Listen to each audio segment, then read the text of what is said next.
Welcome back, travelers, to Legendary Lore, where today we are looking at New Phyrexia as the Planeswalkers are invading. It's our own little, basically our 9 Titans scenario where everybody's going in, trying to stop what's going on, and we're going to see how this goes. What's cool about this is there are 10 Planeswalkers that show up in this particular story, right? 10 Planeswalkers as far as like who is actually showing up completed and stuff like that. What's cool is that Koth is a native of this area, so you take him out and we actually have the 9 Titans redone.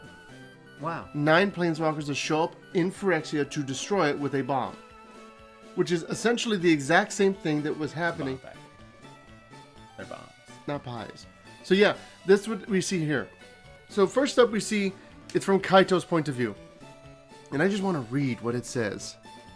It says, he's basically talking about how he didn't know what to expect when he went into Phyrexia, right? And it says that what he didn't expect to feel was slamming into a wall of electrostatic wind, not enough to do actual damage, but enough to disorient, to distract, and inevitably to steal consciousness away.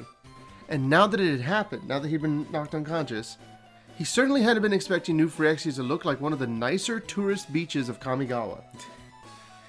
What he could see of New Phyrexia was all pristine sand, without a sign that anything more dangerous than sunbathing had ever happened here. It was pleasant. So pleasant. Of course, all Phyrexia is pleasant. New Phyrexia wasn't a peril. It was a paradise. Yes. And he should just relax and let it wash over him like a wave from the welcoming sea. That's when Kaito knows what he's talking about. Kaito then gets basically smacked beside the head by the Wanderer. And she's like, "What are you doing? Wake up." Who recruited them? So basically Jace went around trying to find anyone he could. And so basically what would happen is that he would go plane to plane and he'd be like, "Okay, look, this is happening. Either you stay here and you set up your plane or you come with us on our strike team."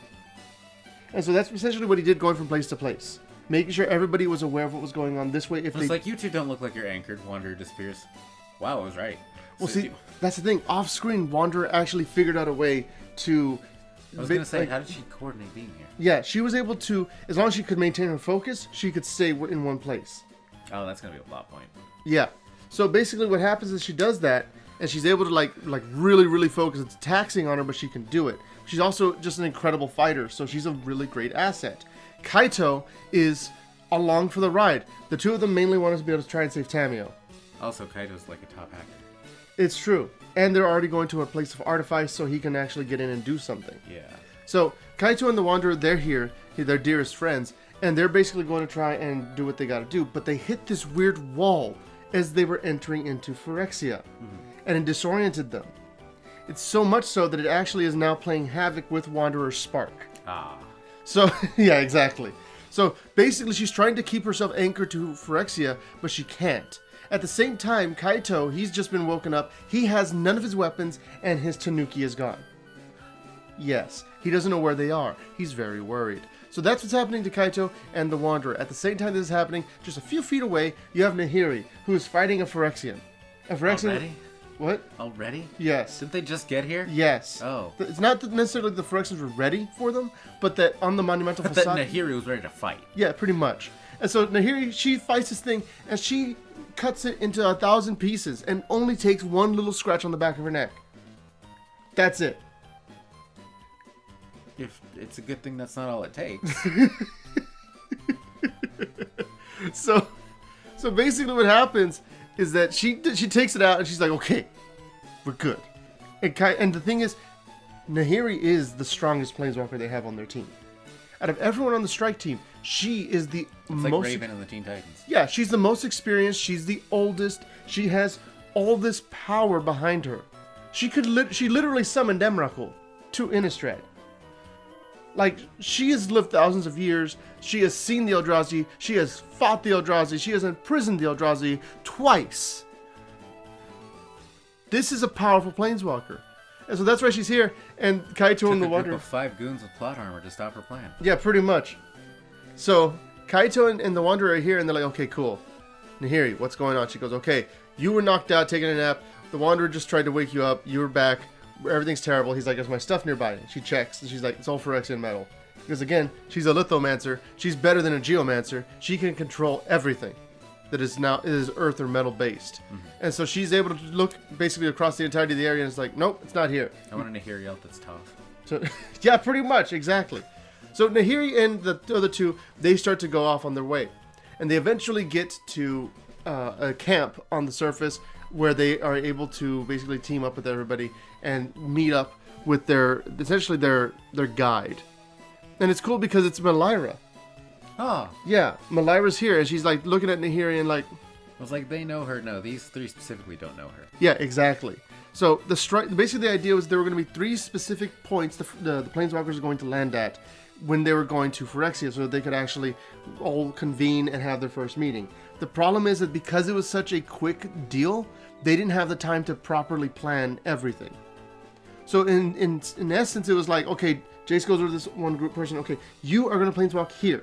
You are going to Planeswalk here. And then from our different spots, we're going to meet at this location that we know is safe. That we can't get to by Planeswalking. And so that's what their plan is. They know that the longer they wait, the more likely it is the World Tree, or rather the Realm Breaker, can make it to the other planes, and they will be too late, and and everything will be bad. So everything's rushed. They kind of hurry up. They get there. And then eventually what winds up happening is that they have to do their whole deal. And Nahiri's basically here with the characters. They go through, and it's great because Melira goes, "You're Nahiri. I've heard that you're supposed to be super strong, right?" And she's like, "Yeah, I'm super strong." She goes, "Cool. We need to go underground. We're on the monumental facade. We need to get to the Mirex." And so Nahiri's like, "Okay. Sure." And Melira just hits a button, and the floor explodes underneath them, and they're on this platform falling. And everybody's kind of like, "Well, this is not good." And Nahiri's like, "Come on, really?" And just stops it midair. And she's like, "Okay, you passed the test. We didn't die.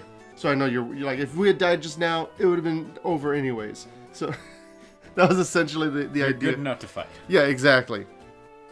So basically, the whole idea is that they eventually get to the actual like next camp. At the next camp, they're reunited with a bunch of characters. And it's really cool, and everybody's happy. The problem is that the Wanderer keeps fading away. And by this point, Same. she has disappeared. Oh. And they don't know where she is. She can't help them. And so, basically, as they're walking along their way, Melira goes to Nahiri and is like, "Hey, I know that you've been scratched. You know that's bad, right?" And Nahiri's like, "It's nothing." And she reaches up to the bandage that she had on her neck, and she could feel a bony protrusion. She's already being completed. It's that fast acting. It's literally virulent. And so essentially Nahiri is she realized that she's already turning. And she asked Melira, "Well, can you fix it? Like, since you're the cure?" And Melira's like, "Yes, I can. But if I do, you'll be out for weeks." And Nahiri's like, "Well, I'm the strongest one here. I have to stick around. If they die, it's on me." We also need to not fight you, so let me cure you. And so yeah, again, basically that's what's going on, is that they keep having these problems come up. Now what's crazy is that after the Kaito and Nahiri and everybody, they've gone, the Wanderer pops back into existence on top, on the monumental facade. This is what she says: "Kaito, are you here?" Nothing answered. A patch of ground had fallen inward not far away, and the Wanderer ran toward it, recognizing it for what it was. She peered out into the depths and saw no sign of her companions, only rubble on the distant mirrored ground. They were gone. She had returned from the blind eternities too late, and they were lost. "I could have warned them," she moaned. "They have no idea what they're walking into. We were naive to think this could be so easily achieved." She straightened. Her time on this plane would be brief. If she was going to see them again, she would. Until that happened, all she could do was wait for her departure and hope for their safety. It wouldn't be enough. It had to be enough. It was all she had.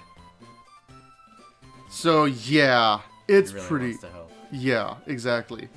And so that's basically what happens, is that throughout the rest of this, these episodes, Wanderer's just going to kind of pop into existence and like just fight somebody or try to defend somebody, and then she pops back out of existence. Oh.